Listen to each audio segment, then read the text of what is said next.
wakati uko na wazazi, hakikisha unafurahisha wazazi wako.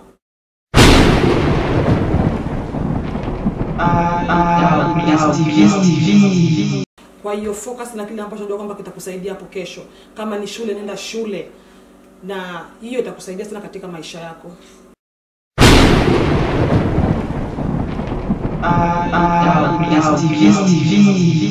Wazazi ambao tuko hapa lazima tuwe na vision kwenye family. That number 1. Vijana ambao tuko hapa tuwe na vision ya maisha yetu.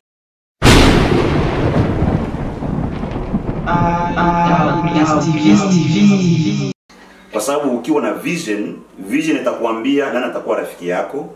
Vision uko nayo itakuambia ni kitabu gani utasoma. Vision uko nayo itakuambia ni kitu gani utafuata ku TV.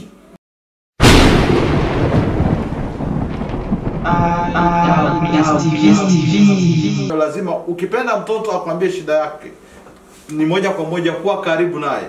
Ongea naye, muulize, utakwenda kujua tatizo gani ambayo inasonga mtoto wangu na kitu gani naweza fanya ili kesho tuwe tunaongea kwa pamoja. Labda ninaweza nikajibu haraka. Labda kabla nijibu hilo nitakuleta mfano mmoja ambao tumetokea. Okay. Kuna mwandishi mmoja, ni mhubiri ambaye tumempoteza, anaitwa Dr. Masmoro. Nilipenda ushuhuda yake. Alisema wakati alimaliza masomo akaoa, babake Mungu akamwambia mkuye muikale hapa nyumbani, murezi frank, mtumike, kisha apre miaka fulani mnaweza mkatoka, mtakuwa mmesave, mnafanya management ya mzuri. Na Masmoro alisema kwamba na babake mkwe kazi, bibi anatumika, bwana anatumika, na walipata madegree, walikuwa wanapata pesa nzuri, lakini walisave pesa nyingi sana. Na wakati après 4-5 balitoka kubukwe, balikuwa ameziri ya kununua manyumba na kuinvestir na kufanya vitu vikubwa sana. Leo iko parmi Bahamas, ni mtu mkubwa sana hata kama amefariki. Mbona nataka kusema nini? Ni kusema hata kama mtoto atatoka, kama wewe mzazi unamuonesha mtoto shauri project ya mtoto, unaambia mtoto vision kuna nia nzuri, lakini kama unakaa utasave pesa sana ndani kama unaikaa mwenyewe. Unaweza kukaa hapa kwa muda fulani, kisha huo muda ukisha kueneza pesa fulani, uko na target na vision yako, and then unaweza kutoka na ukaendelea na ukawa umesave pesa nyingi sana. Okay, kwa hiyo nashukuru sana kwa mchango. Masuala ya vijana gisi wanavyojigeuza, kwa sababu inaonekana wamoja wanajigeuza wao wenyewe, na wengine kwa namna moja au nyingine wazazi nao wenyewe wanachangia kuwageuza watoto. Je, kuna kuwa na yale mwingine mawasiliano mtoto atakapotoka, au mnaendelea tu kuwatenga moja kwa moja kwa sababu ameamua kujitoa katika familia kaenda? Je, mnawafuatiliaje kule wanakoenda? Ndio, mimi naweza kujibia hapo kwa ufupi. Ni kwamba inategemeana kama jinsi mtumishi amesema au Dabi Juu, ni kwamba mtoto alitokaje nyumbani. Kama alitoka nyumbani akaweka wazazi chini, kama vile mkurugenzi alisema kwamba wazazi wangu mimi naona nimeeneza miaka fulani, nataka nikaanze maisha yangu, nijifunze, nisikae hapa nyumbani tu nachangiaga umeme, sijui nyumba wanalipaje, sijui maji wanalipaje. Kama mtu ametoka vile ni ameaganyini kaenda na baraka za wazazi, kwa hiyo mawasiliano yatakuwa hapo mazuri kama vile tunaishi nyumbani, yaani mtawasiliana kila kitu. Kwa hapo alikuwa hamna matatizo kabisa. Kabla hajajibu, napenda niongezee tu kitu kimoja kwamba kipindi chetu cha tunaelekea wapi ni kipindi cha kuleta suluhisho kwa pamoja, kipi tufanye ili kuokoa jamii kesho. Kwa hiyo napenda nionyeshe kitu hicho tu. Kwa hiyo karibu kwa swali la mkurugenzi. Nafikiria mtoto akiamua kutoka nyumbani, kuna sehemu mbili kama amezungumzia. Kuna yule ambaye hakukaa na wazazi, ameamua tu sasa mimi natoka na wachoka. Lakini ningependa kuambia watoto kwamba unaweza kuchagua bibi, lakini huwezi kuchagua wazazi ambao huwezi kuchagua. Unaweza kuchagua rafiki, kuchagua bibi mtaoa, lakini huwezi kuchagua wazazi. Kwa sababu mwenyewe haukuchagua uzaliwa na hao wazazi, na haukupenda uzaliwa na hao wazazi, lakini imefanyika hivyo uzaliwa na hao ndio wazazi wako. Huwezi kuwachagua. Lakini lazima kama mtoto ametoka kivyake, lazima kuwe suivi. Watoto lazima kuwe CV, wazazi wafuatilie mtoto. Hata kama atakuwa kichwa nguvu, at least mtoto atakuwa anasema no, hata kama niko nafanya wazazi yangu banajitahidi. Lakini si vizuri kabisa. Nitaleta ushauri, hata kama mtoto ametoka kwa hasira, sisi ni wazazi, lazima tutulie, tunashusha hasira, tujaribu kumkaribia mtoto. Pengine kumkaribia mtoto atatukaribia pia na sisi, na hiyo inaweza kumsaidia mtoto akarudia. Au kama hatarudia, lakini kutakuwa majadiliano mazuri kati ya wazazi na watoto. Na kwa wale ambao wanatoka vizuri, wametoka na baraka. Kwa sababu sasa niliongea na mtu mmoja, nilisema unajua kama uko na wazazi lazima wapa heshima. Labda nitasema hili neno. Huwa naambia bibi yangu, namwambia wakati uko na wazazi, hakikisha unafurahisha wazazi wako. Kwa sababu sisi ambao tumekomaa bila wazazi, tunajua umuhimu wa wazazi. Mzazi hata kama ni mlevi ni mzazi. Hata kama ni mlozi, hata kama ni mchawi na msema huyu ni mchawi, huyu ni mzazi yako. Sisi ambao tumekomaa bila wazazi tunajua samani. Kwa sababu kama una wazazi hauna protection. Mzazi anakiingia mtu vitu mingi sana. Na wakati unatoka kunyumba hauna protection ya wazazi, uko expose kwa vitu vibaya. So iko muhimu sana hata wa vijana, hata kama unatoka, kumbuka uko na wazazi. Urudie, utafute baraka kwa wazazi. Okay. So niko na ngine ulizo naenda juu ya education. 100% ya watoto wanayokam hapa Marekani ni kama 30% ndio naenda masomo. Ingine 70 haijali kabisa kuhusu shule. Sasa hiyo ni kitu gani zaidi inafanya watoto wasiende sana kwa masomo? Na wakati hapa tuko na masomo yenye free, kuanza middle school, high school mpaka college uko unapata financial aid, iko free. Sasa kitu gani natuma watoto basi jali sana na shule? Labda niongezee kidogo kwa swali ya mkurugenzi. Leo Bijou Bahati ambaye tuko naye kwenye simu, Aisha kuwa mama, lakini alikuja hapa alikuwa ni kijana mdogo sana.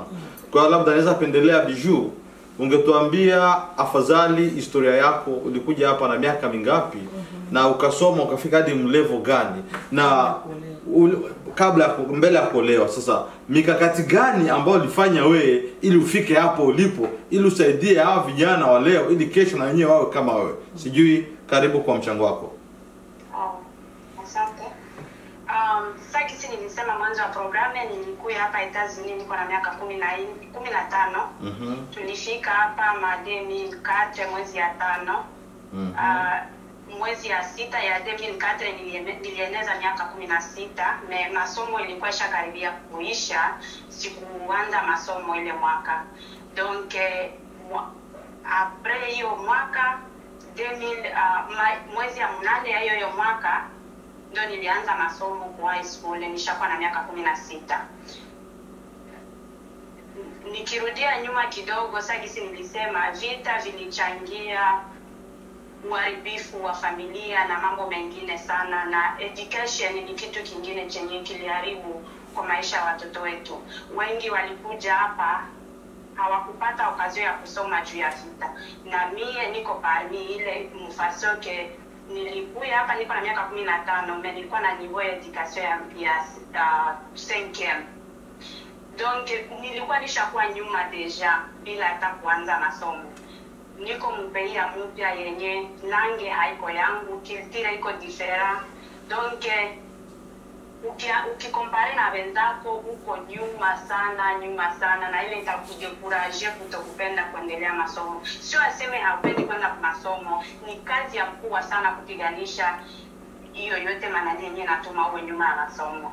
Donc nilianza high school niko na miaka 16, nikamaliza niko na miaka 12. Nikaenda ku college nikafanya miaka 4, nikamaliza.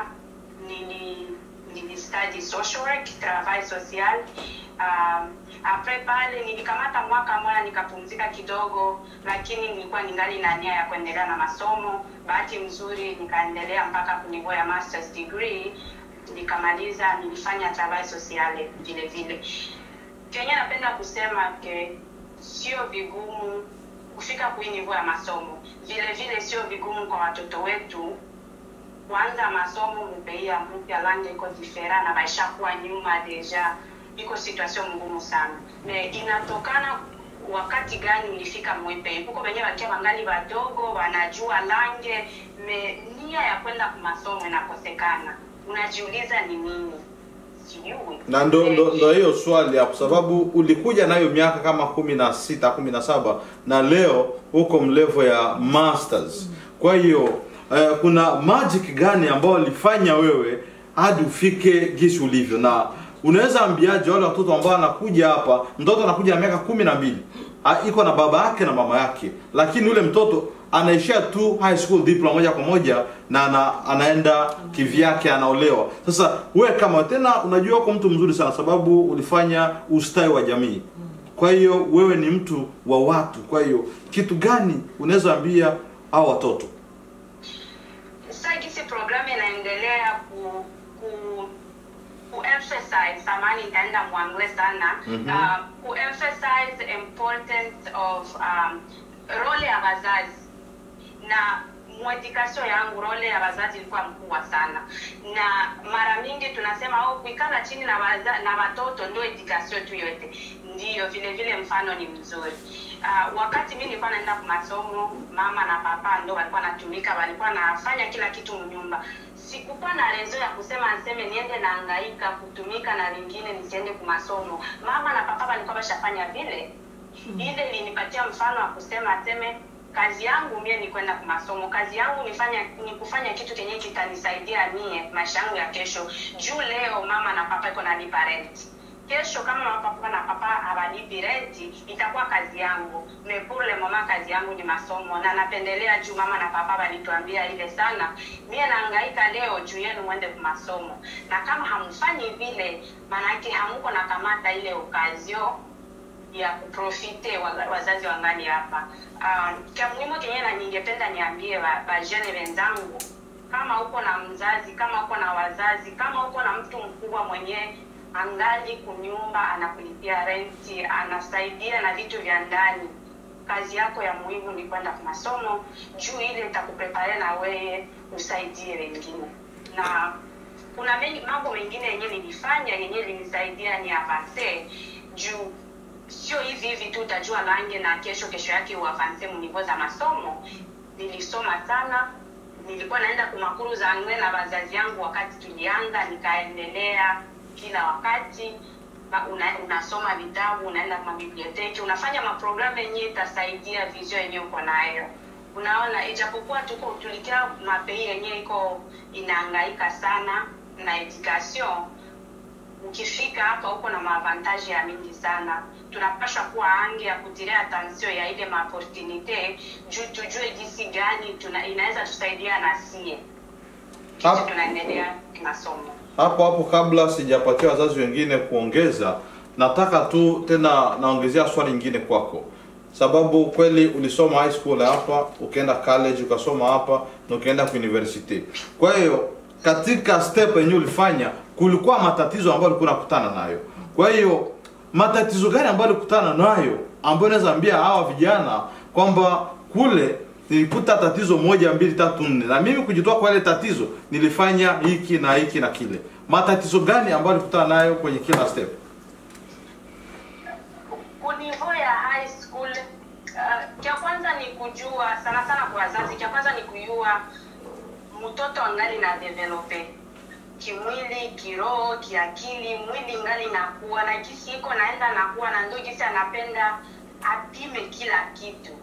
Na kama hakuna education kunyumba, mtoto ataenda pima kitu kenye hajui kiko aye, na hata kia kwa mzazi kusema niliona hiki na hiki na hiki iko aye, unisaidie. Mejua hakuna ile relation mtoto uko wewe peke na marafiki yako wenyewe bako mumeme situation, habayui kisi ya kusaidiana, mnajikuta mwe wote mnaenda njia yenye haipashwe. Kenye napenda kusema ni kwamba mkunivo ya high school haiko nguvu sana kuinyore presio ya marafiki wenzako, juu batapenda wafanye madroge, batapenda wapime alcohol, batapenda wafanye vitu vya mingi, na wewe unapenda uingie mwile group ufanye vitu, lakini haiko vitu wenye vitaendeleza vizio yako kama unapenda uendelee mbele. na ni kitu ya kwanza yenye utakuta watoto wanaingia sana mapema, na juu hakuna education ya mingi sana kunyumba, unakuta watoto wanapotea kabisa mwele njia. Kitu ingine nitaka sema ni lugha haiko easy. Tunasema mara mingi anglais iko simple sana kuliko francais. No, lugha ni lugha, na kama hauijui itakuwa nguvu sana kujua wenyewe biko naendelea masomo. Ya kujua ni kuna kwa support system kwa masomo, after school programs zenyewe zinakusaidia. Kama hautajua kenyewe wanaweza kusaidia. Kwa hiyo ni kujipa wakati na patience ya kama uko na vision ya kwenda kwa masomo, vitu vitakuwa vigumu, lakini ni kuendelea tu. Na cha muhimu zaidi ni kuuliza kama unahitaji msaada, juu masomo ya kunyumba hakuna ile ya kusema sasa huko after school yenyewe inaweza kusaidia na homework yako. Huko kila kitu iko, huko walimu wenyewe wanawakiaka kwa masomo juu ya kusaidia watoto kufanya madevoir yao, kufanya maapplication ya college, vitu ya vile. Na kama mtoto haujipatii wakati ya kubakia na kufanya vile, hautaendelea. Okay. Sio kama yeye na inaeleweka. Labda tusiongeze swali nyingine kabla wazazi wengine hawajajibia. Kwa hiyo nyinyi kama vile wazazi, tunasema kwamba labda kuna lawama nyingi ambazo zinawaangukia nyinyi kwamba watoto wenu kama wamalizi shule ni uzembe wa wazazi. Je, nyinyi kama wazazi mnaweza semaje kuhusu hilo jambo? Tunaanza nawe. Ndio. Hapo nitasema kama alivyosema Dabiju, ninampatia 90%. Wazazi tuna msaada mkubwa sana wa kuwafanya watoto waendelee na masomo. Ni kwa sababu ndio kwa ile mtoto kwanza awe na ile nia ya kwenda shule kama yeye alivyokuwa na nia ya kwenda shule, kwa sababu nia yake ndio ilimfanya aone kwamba watoto wanafanya hili, mimi inabidi ni focus na masomo. Lakini vile vile kama wazazi walikuwa na watoto tunaambia jamani, tumewaleta huku ili mje msome. Na hiyo ndio kazi sisi wazazi, ni kwamba kila siku ni wimbo kuambia tu kwamba kule nyumbani huenda sio wazazi watu kusoma, sababu tulikuwa tuna ile jinsi ya kusoma, lakini hapa mnao uwezo mkubwa sana wa kwenda shule ambayo hatutolipa hata senti kutoka mfukoni mwetu. Kwa hiyo nendeni shule, tunakuwa tunawapa watoto ile support na kuwatia moyo kila siku. Na kikubwa zaidi tuepushe sisi watoto, hasa sisi ambao tunatoka Afrika. Sijui niseme mimi kabila yangu, ni kwamba tunakuja na zile nia kwamba tumekwenda kule, ni kama tumeenda kule nyumbani Misisi, tumeenda kuchuma yani. Kwa hiyo tunakuja hapa mtoto miaka 17 kafanye kazi. Akishaenda kazini hata focus na masomo. Kwa hiyo kufanya kazi ni kazi ya mzazi ili mtoto waende shuleni. Kuna wengine wanakuja mtoto alikuja ni binti ya miaka 16, akifika hapa anaolewa. Kama mzazi unasikia furaha mtoto wako aolewa miaka 17, 18 na unakuwa ile furaha ya kupokea mali. Unakuwa unamjengea mtoto kwa maisha yake ya mbele. Kwa hiyo kwamba mtoto hata kama haja pale miaka 16 kama alikuja Rabi shule miaka 16, lakini alienda shule sababu wazazi walimsupport. Kwa hiyo tuwe support, sio na ule uchu wa pesa kama tumekuja Marekani ni misi inabidi tuvune watoto waende shule, waende kazini na tuletee cheki, na binti amesha kama 18 huyu aolewe ili ile pesa. Tutoe ile watoto wetu waende shule, tuwajengee maisha yao ya kesho kama wazazi. Okay. Kwa hiyo mzazi mwingine sijui ni hiyo swali kuna mchango gani kuhusu hiyo swali? Nitagusia kabisa hapo, ndio kuna ngoma hapo. Okay. Hapo ndio ngoma kabisa kipindi hiki. Nitaomba kabisa kwa wahusika, lazima hii ngoma iendelee kwa nafasi hii. Labda mnafikiria mtakata, lakini mimi ningeomba kwa ile session ya masomo tu. Kwa sababu wanaohenga wanasema masomo ni msingi wa maisha. Na ukiangalia kitabu cha Hosea nasema kwamba 4:6 nasema taifa linapotea mark of what? Lack of knowledge. Knowledge ni nini? Ni kwa ufahamu fulani, experience fulani, ujuzi fulani, that knowledge. So nikipeleka mkiroho knowledge naigeuza it is a wisdom. Because when you have wakati uko na knowledge, you know how to solve a problem. You know how to deal with the problem because of your knowledge. Ukikataa kusoma unakataa kuongoza. Yes. Na Biblia inasema wanapotea si kwamba wanakosa, lakini wamekataa. Hawapendi knowledge. And then most of the people tuko nabo ni kwamba hawapendi knowledge. Lakini knowledge ni kitu kia muhimu sana. Hata nitazungumzia kwa wazazi ambao tukupata nafasi ya kusoma sana nyumbani. Sio kwa sababu mzazi hakusoma hata darasa la 2 la 3, ukifika na watoto hapa anawaambia sema masomo tafaa mwili mwanzo kutumika. No. Naomba kwa wazazi ambao wako kwenye kile kipindi, sio kwamba mlitaka msisome, lakini hali ya maisha imesababisha kwamba msisome. Lakini lazima mkifika hapa, jambo la kwanza muoneshe watoto muhimu wa masomo. Sasa kuna swali, kuna wazazi wengine wanaambia watoto yao masomo yako itanisaidia nini wewe? Sasa kitu gani ambacho unaweza kutusaidia au kumsaidia ule mzazi kwa hiyo kauli ambayo anaitoa kila wakati? Ndio maana nimesema kwamba mzazi ambaye haukwenda shule usikataze mtoto asiende shule. Huwa mimi naliambia siku moja, niambia mke wangu, kama mzazi yangu alinunua kinga, inamaanisha mimi ifo ninunue ndege. Sawa kabisa. Amen. Sasa kama baba alikuwa na kapasiti ya kununua kinga, nyuma kamera anacheka. kama baba alikuwa na uwezo wa kununua kinga, sasa mimi mtoto ila ability kwa mbaba mwile tayari. Sasa mwita yangu ifo ninunue ndege. So I need to work hard for that. I need to find knowledge. Kipindi kinachangamsha hadi joto inatoka kwenye kipara. Lazima mtafute knowledge. Kwa sababu kama wazazi hatuchangii pia kusukuma watoto kwa masomo, hawatasoma.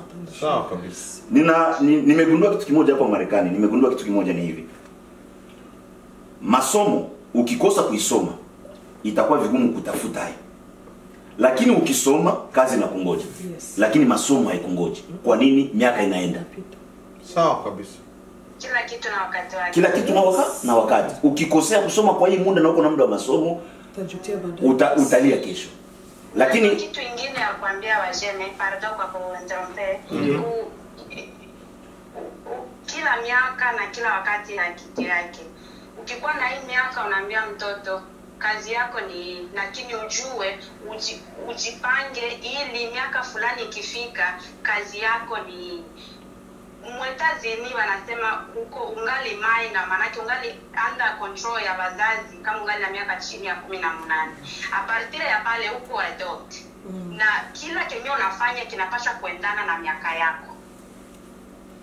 Kenye nataka kusema ni kwamba ndio masomo haitakungoela. Na vile vile miaka iko naenda. Kisu unangoela na ndo kisi nani opportunity nazo hazitakungoela.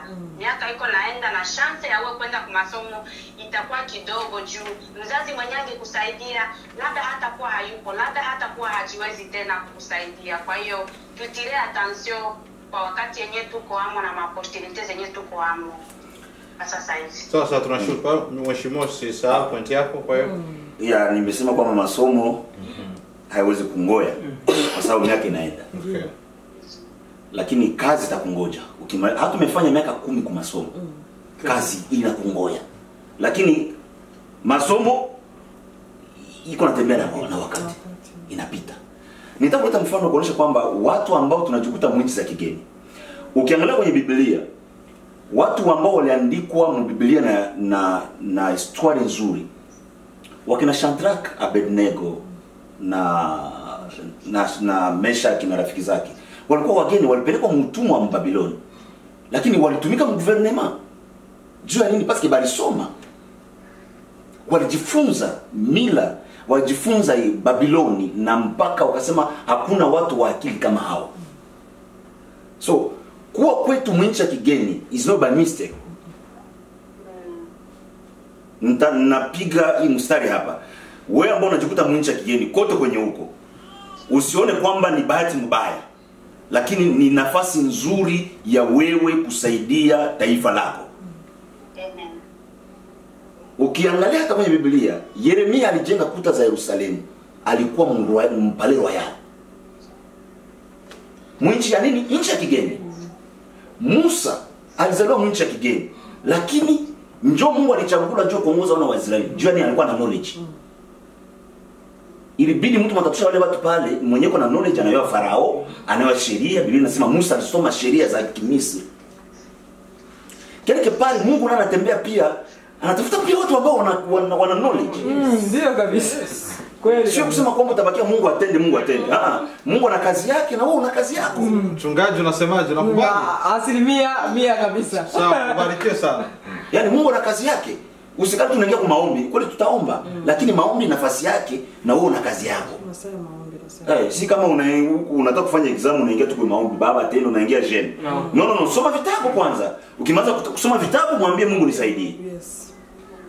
Nataka kusema nini? Lazima tutie na leta mifano kuonesha watu ambao walisoma na walifanya vitu vikubwa mwinchi za kigeni. Leo tuko na kijana ambaye ni kijana wa tokea nyumbani wa Quest. ni ambassadeur, ashatumika ni ambassadeur, je pense ni wapi Mwafrika.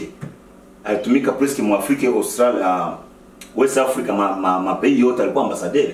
Huyo kijana anaitwa kwa jina la Tulinabo Salama Mushingi, anaitwa Tulinabo Salama Mushingi. Ni mtoto wa nyumbani, ametokea Uvira, lakini amekuja hapa zamani, amesoma, iko ambassadeur, alitumika, iko ambassadeur extraordinaire hapo Marekani. Alikuja hapa Marekani akasoma. Aiza alikuja hapa Marekani akakataa shule akaanza kazi. No. Hakuenda kwa Papa John. Wala hakwenda kusana beef. Hakwenda kusana beef. No. Alisoma. Leo yuko ambassadeur. Haijali kama umebadilisha kuwa umekwisha kuwa Amerika. No. Still uko Congolais. Exactly. Still uko na damu ya kwenu. Wakati anasema mfano France si waliwina. Lakini wanasema ni wa Afrika ndio wamewina. Is not France. Jua nini?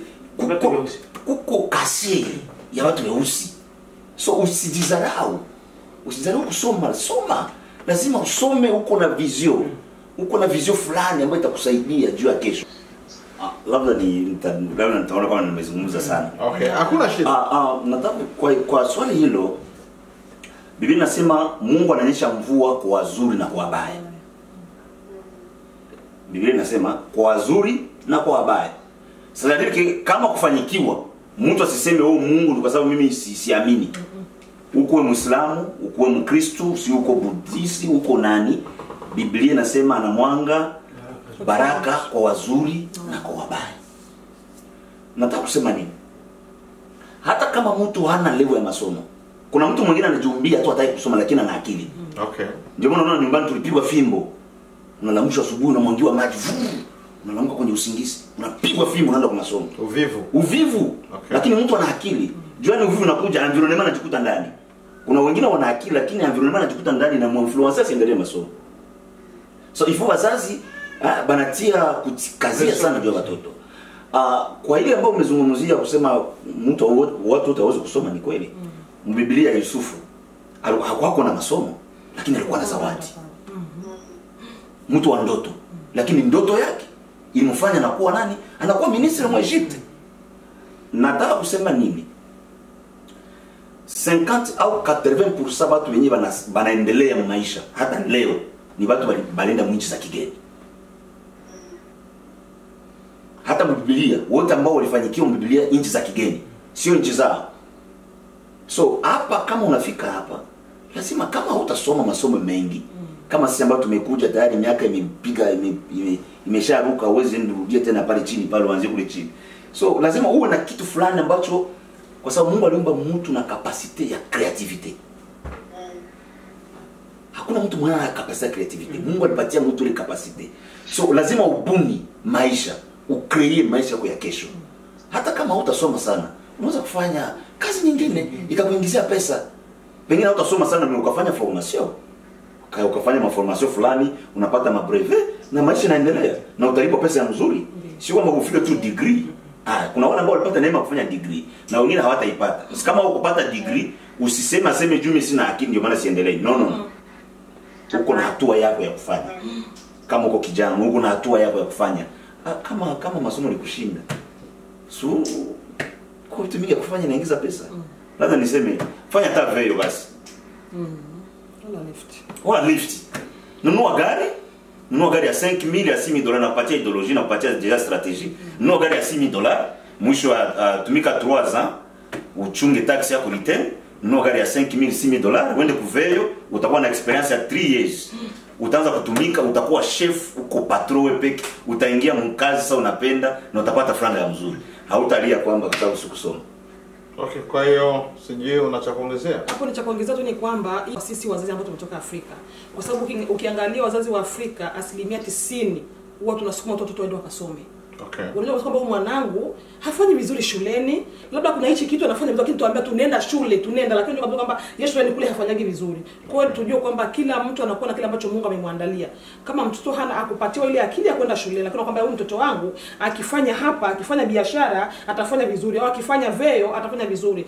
Msaidie mtoto, mwambie mawazo, akafanya kile ambacho kitamsaidia katika maisha yake ya kesho. Kwa hiyo labda kabla tujamalizia tutapatia kila mtu dakika 2 za kumalizia. Kwa hiyo tutaanzia na Bijou Bahati, ujumbe gani wako wa mwisho ambao utapenda kuacha unaambia watu ambao wanakusikiliza kwa muda huu? Asante sana kwa wakati huu na environment yenyewe mnacreate juu watu wakie pamoja wachangie mawazo, na ndo message ya muhimu kwa familia yenye tuko nazo. Bazazi mkae environment yenyewe mtoto anaweza uliza question na msaidie jinsi ya kupata response. Batoto msikilizane na wazazi juu ijapokuwa kwenda kwa masomo alishaishi maisha yenyewe utaenda kuishi eko. Akikwambia neno moja wala mbili, kama yote haitakuwa directement beneficie kwa maisha yako, moja wala 3 itakusaidia mbeleni. Sio lazima ujue kila kitu leo kisi gani itakusaidia, lakini ukisikiliza kwenye utaenda mbele itakusaidia. Masomo ni ya muhimu sana, na hata kama hautafika ku niveau fulani, fanya kitu kenye unajisikia seme napendaka kufanya kitu fulani, nitatafuta jinsi gani nikifanye ili niendelee. Nashukuru sana kwa muda wenu na maongezi yenu. Tunashukuru sana kwa mchango wako. Kwa hiyo sijui mama mtumishi, kauli gani ya mwisho ambao nakwenda kuwapatia watu? Mimi kitu ambacho tutasema kupitia kipindi hiki tunaelekea wapi ni kwamba tu watoto wetu, ushauri wangu kwenu ni kwamba tujaribu kuwasikiliza wazazi, kwa sababu mzazi wa mtu ndo Mungu wake hapa chini ya jua, na tujaribu sana kuepuka vikundi, marafiki zako, wanani ambao wanakuzunguka, wanani ambao unatembea nao, na vile vile tumekuja hapa tumewaleta Marekani ni kwa sababu mtengeneze maisha yenu ya kesho. Kwa hiyo focus na kile ambacho ndio kwamba kitakusaidia hapo kesho. Kama ni shule, nenda shule, na hiyo itakusaidia sana katika maisha yako. Karibu mkurugenzi. Asante sana, tunashukuru kwa nafasi hii, na neno langu ambalo nitazungumzia nitasemea neno ya vision. Wazazi ambao tuko hapa lazima tuwe na vision kwenye family. That number 1. Vijana ambao tuko hapa tuwe na vision ya maisha yetu. Kwa sababu ukiwa na vision itakuambia nani atakuwa rafiki yako.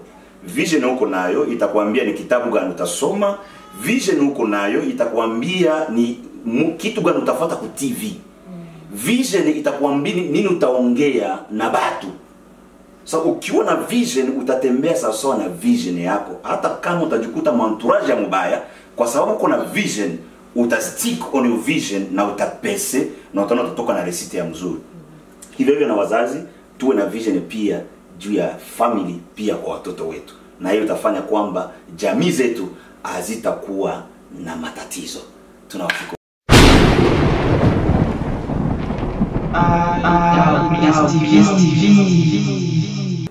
Lakini si vizuri huwa na zoezi ya kusema hivi, kwa nafasi ya kuogopa, afadhali mimi nakuheshimia.